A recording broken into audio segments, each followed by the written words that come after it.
Radhe Radhe everyone, मेरे YouTube channel पर आप सभी का स्वागत है। आज की वीडियो में हम सफला एकादशी की व्रत कथा सुनेंगे।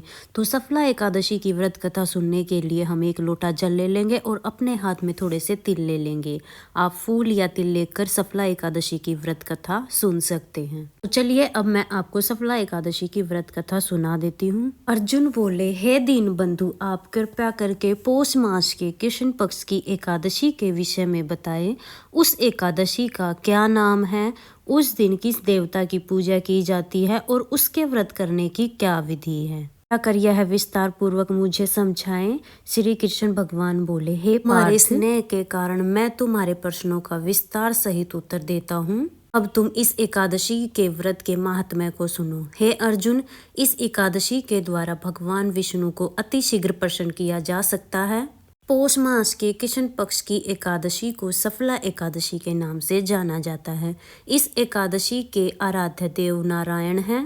इस एकादशी के दिन श्रीमन नारायण जी का विधिवत पूजन किया जाता है। हे अर्जुन, से सत्य मानो कि जिस भांति नागों में शेषनाग, पक्षियों में गरुड़ और ग्रहों में सूर्य, चंद्रमा, यज्ञों में अश्वमेघ यज्ञ और देवताओं में भगवान विष्णु श्रेष्ठ हैं, उसी प्रकार से सभी व्रतों में एकादशी व्रत श्रेष्ठ हैं। हे पांडुनंदन, एकादशी का व्रत करने वाले भगवान विष्णु को अति प्रिय होते हैं। इस एकादशी में नींबू, नारियल, नैवेद्य आदि अर्पण करके भगवान विष्णु की पूजा की जाती है। मनुष्यों को 5 सहस्त्र वर्ष तपस्या करके जितना फल मिलता है, उतना फल इस व्रत को करने से मिल जाता है। हे अर्जुन, अब तुम सफला एकादशी की कथा ध्यान पूर्वक सुनो। बहुत समय पूर्व चंपावती नगरी में महिष्मान नामक एक राजा राज करता था। उसके 4 पुत्र थे। उन पुत्रों में से सबसे बड़ा लुम्पक नाम का पुत्र महापापी और दुष्ट था। वह हमेशा स्त्री गमन तथा वेश्याओं के यहाँ जाकर अपने पिता का धन व्यय करता था।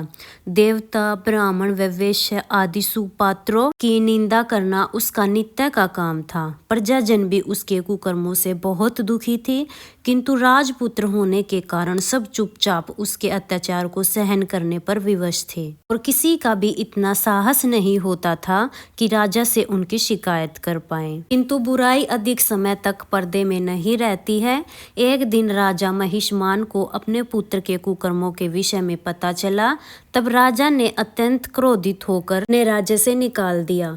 पिता द्वारा त्यागते ही लुम्पक सब के द्वारा त्याग दिया गया। तब वह सोचने लगा कि अब मैं क्या करूं, कहाँ जाऊं। अंत में उसने रात्रि को अपने पिता की नगरी में चोरी करने की ठानी। वह दिन में राज्य के बाहर रहने लगा और रात में अपने पिता की नगरी में जाकर चोरी करता तथा अन्य बुरा कर्म भी करने लगा। रात्रि में वह जाकर नगर में निवासियों को मारता और कष्ट देता। वन में वह पशु पक्षियों को मारकर उनका भक्षण करता। किसी किसी राज्य व नगर में वह चोरी चकारी आदि करते हुए पकड़ा जाता। राजा के डर से पहरेदार उसे छोड़ देते, कहते कि कभी कभी अनजाने में ही प्राणी ईश्वर की ही कृपा का पात्र बन जाता है। ऐसा ही कुछ लुम्पक के साथ भी हुआ। जिस वन में वह रहता था वह भगवान को अति प्रिय था। उस वन में एक बहुत पुराना पीपल का वृक्ष था तथा उस वन को सब लोग क्रीड़ा स्त्री मानते थे। वन में उसी पीपल के नीचे महापापी लुम्पक रहने लगा। कुछ दिनों बाद पौष माह के कृष्ण पक्ष की 10वीं तिथि के दिन वस्त्रहीन होने के कारण लुम्पक शीत के कारण मूर्छित हो गया। शीत के कारण वह रात्रि को न सो सका। उसके हाथ पैर अकड़ गए। उस दिन वह रात्रि बड़ी कठिनता से कटी, परंतु सूर्य नारायण के उदय होने पर भी उसकी मूर्छा नहीं खुली। वह ज्यों का त्यों पड़ा रहा। सफला एकादशी के मध्याह्न तक वह दुराचारी मूर्छित होकर पड़ा रहा। जब सूर्य के तपने से उसे कुछ गर्मी मिली, मध्याह्न में उसे कहीं होश आया। वह अपने स्थान से उठकर गिरते पड़ते वन में भोजन की खोज करने लगा।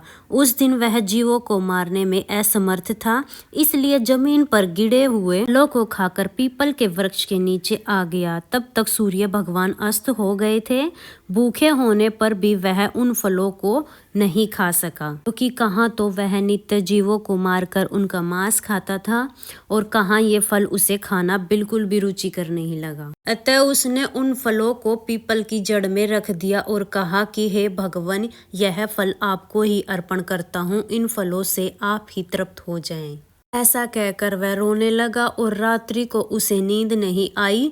वह सारी रात रोता रहा। इस प्रकार उस पापी ने अनजाने में ही एकादशी का व्रत किया और उस महापापी के इस व्रत और रात्रि जागरण से भगवान अत्यंत प्रसन्न हुए। उसके समस्त पापों का नाश हो गया। प्रातःकाल होते ही एक दिव्य रथ अनेक सुंदर वस्तुओं से सजा हुआ आया और उसके सामने आकर खड़ा हो गया। उसी समय आकाशवाणी हुई, हे राजपुत्र, भगवान नारायण के प्रभाव से तेरे समस्त पापों का नाश होता है। अब तू अपने पिता के पास जाकर राज्य प्राप्त कर। लुम्पक ने जब ऐसी आकाशवाणी सुनी तो वह अत्यंत प्रसन्न हुआ और बोला, हे भगवान, आपकी जय हो। ऐसा कहता हुआ सुंदर वस्त्रों को धारण करने लगा, अपने पिता के पास गया।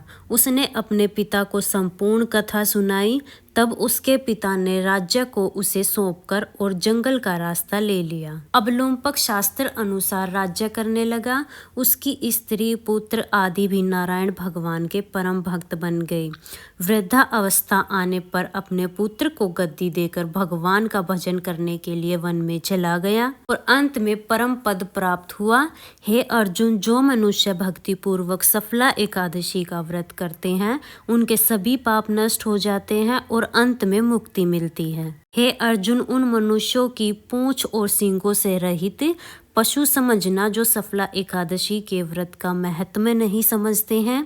सफला एकादशी का महात्मा पढ़ने और सुनने से मनुष्य को राज सूर्य के समान फल प्राप्त होता है।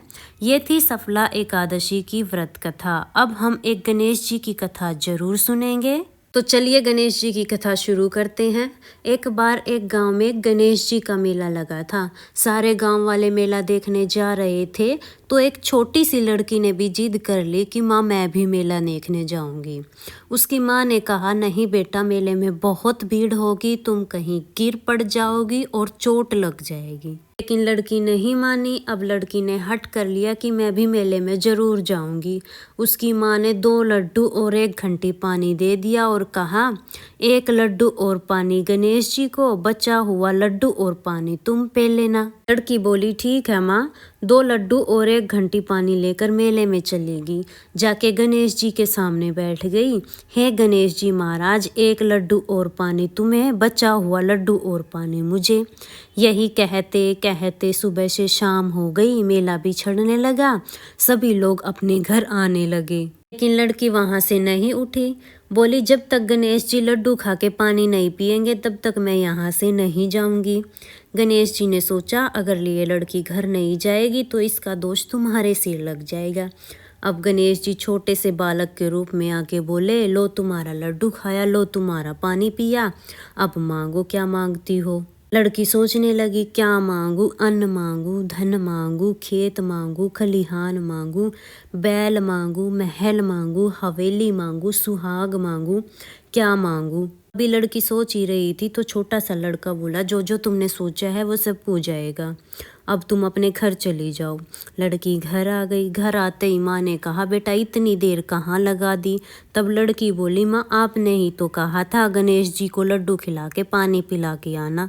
मैं तो गणेश जी को लड्डू खिला के पानी पिला के आई हूँ। जैसे ही लड़की ने अपनी बात पूरी की, उसका घर अन्न धन से भर गया और जो जो लड़की ने सोचा था वो सब कुछ हो गया।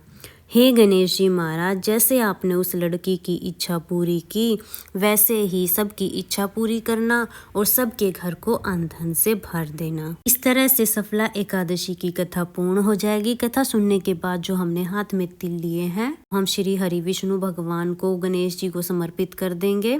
इस तरह से हमारी कथा पूर्ण हो जाएगी। फ्रेंड्स, आपको ये कथा कैसी लगी कमेंट करके जरूर बताना और वीडियो पसंद आई हो तो वीडियो को लाइक कर देना। हिंदू धर्म के सभी तीज त्योहार देखने के लिए मेरे चैनल को सब्सक्राइब कर लेना। लेंगे किसी और नई वीडियो में, तब तक के लिए जय हरि विष्णु।